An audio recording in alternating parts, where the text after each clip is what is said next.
Edad na 50, may mga umagang mas tahimik kaysa dati.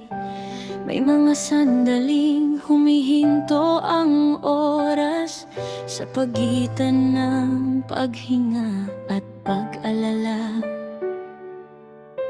Sa harap ng salamin, nakikita ko ang mga guhit sa aking mukha.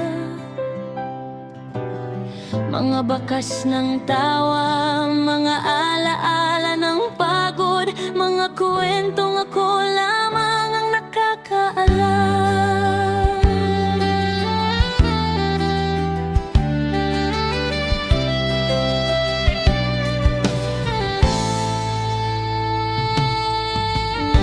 Unti-unti kong naramdaman na may mga bagay pala akong iniwan sa kahapon. Mga pangarap na minsang kumaway habang ako'y nagmamadaling lumaki. Mga sayaw na hindi naisayaw, mga lagbay na hindi natuloy, mga pagkakataong piniling isantabi. Dahil may mas kailangang unahin. Noong bata pa ako, ang mundo'y parang kasing lawak ng langit. Masaya na ako sa kaunting kindi, sa larong habulan sa kalsada, sa tawanan kahit walang baon sa eskwela.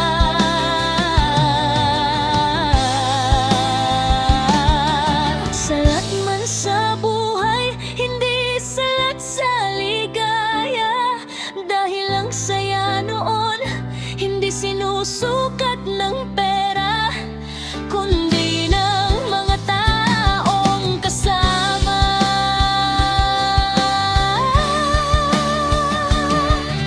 Ayon, kapag sumasagi ang hangin sa hapon, dala nito ang mga kahapon ko. Naamoy ko ang alikabok ng bakuran. Naririnig ko ang sigaw ng mga kaibigan. Nararamdaman ko ang init ng araw. Sa balat ng takang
kundi pagkawala ng kabataan.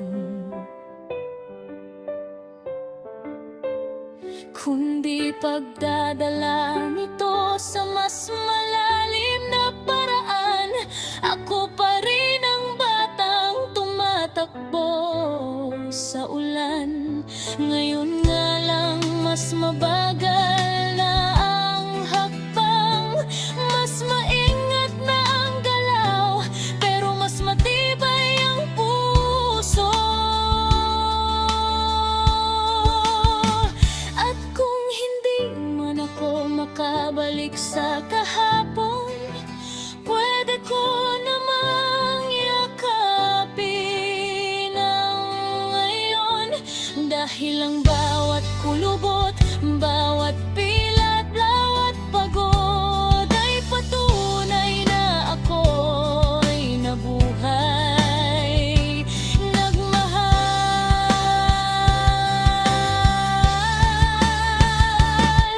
lumaban,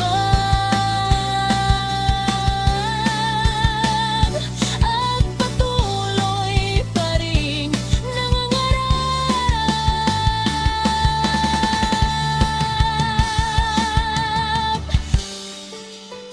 Sa edad na 50